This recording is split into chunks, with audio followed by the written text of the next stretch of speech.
प्यारे दोस्तों नमस्कार। कृत्रिम गर्भाधान बा आर्टिफिशियल इनसेमिनेशन যাকে আমরা শর্টে এআই বলি কীভাবে করানো হয়, কোন কোন জিনিস প্রয়োজন হয়, কি কি সাবধানতা অবলম্বন করতে হয়, পুরো প্রসেস কীভাবে ফলো করতে হয়, এআই করার সঠিক সময়, থ্যাবিং গান লোডিং কীভাবে করা হয়, এই সব কিছু এই ভিডিওতে প্র্যাকটিক্যালি দেখানো হবে।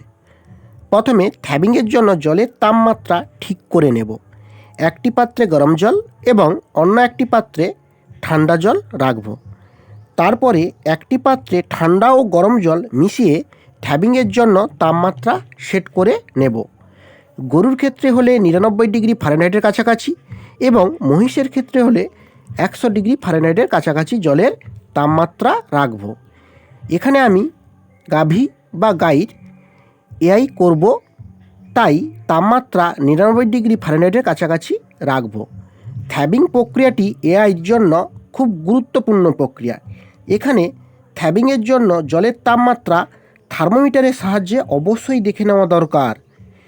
থ্যাবিংয়ের জন্য স্ট্রটিকে নির্দিষ্ট তাপমাত্রাযুক্ত জলে 40 সেকেন্ড থেকে 1 মিনিট পর্যন্ত রাখতে হয়। রাখলে স্ট্রয়ের মধ্যে থাকা স্পার্ম অ্যাক্টিভেট হয়ে যাবে। এখন আমি থ্যাবিংয়ের জন্য জলের তাপমাত্রা সেট করছি, 99.1 ডিগ্রি ফারেনহাইট এসেছে। এবার IR3 জারের ঢাকনা খুলে গবলেটের থেকে ফরসেপের সাহায্যে একটি স্ট্র বের করে নেব। স্ট্রটি বের করে নেওয়ার পর IR3 জারের ঢাকনা লাগিয়ে দেব। লাগিয়ে দেওয়ার পর স্ট্রয়ের গায়ে লেগে থাকা LN2 মুছে নেব। মুছে নেওয়ার পর ওই নির্দিষ্ট তাপমাত্রাযুক্ত জলে আমি স্ট্রটি রেখে দেব। রেখে দেওয়ার পর 1 মিনিট পর স্ট্রয়ে থাকা স্পার্ম অ্যাক্টিভেট হয়ে গেছে এবং স্ট্রয়েরটি নিয়ে স্ট্রয়ের গায়ে লেগে থাকা জল মুছে পরিষ্কার করে নেব। দিয়ে এআই গানে লোড করব।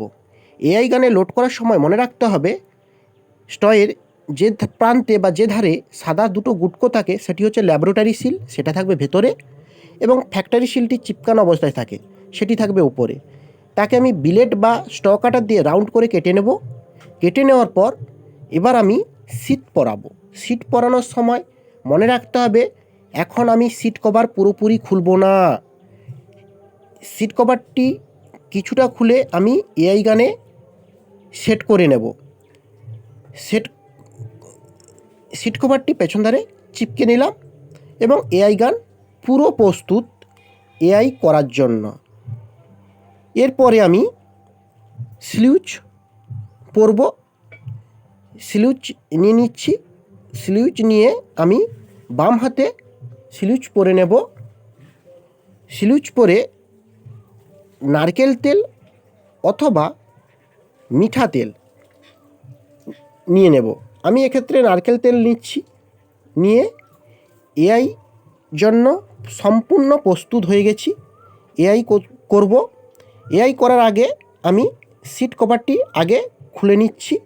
খুলে অ্যানাস বা গুদাদুয়ার বা পায়খানাদারের মধ্যে বাম হাত পুরে, অ্যানাসের আগের পার্টটিকে রেকটম বলা হয়, রেকটমের মধ্যে থাকা গোবর পুরো পরিষ্কার করে নেব। দিয়ে ভলভা পার্টটি ধুয়ে নেব জল দিয়ে, এবং এই রেকটমের তলে এসে বাম হাত দিলে সার্ভিক্স ধরব। সার্ভিক্স ধরে অ্যানাসের নিচের পার্টটিকে বলা হয় ভলভা পার্ট। ভলভা পার্টে দুটি ছিদ্র থাকে, একটি হচ্ছে ইউরিন ওপেনিং আর একটা হচ্ছে ভেজাইনাল ওপেনিং। ভেজাইনাল ওপেনিংটি আমার টার্গেট।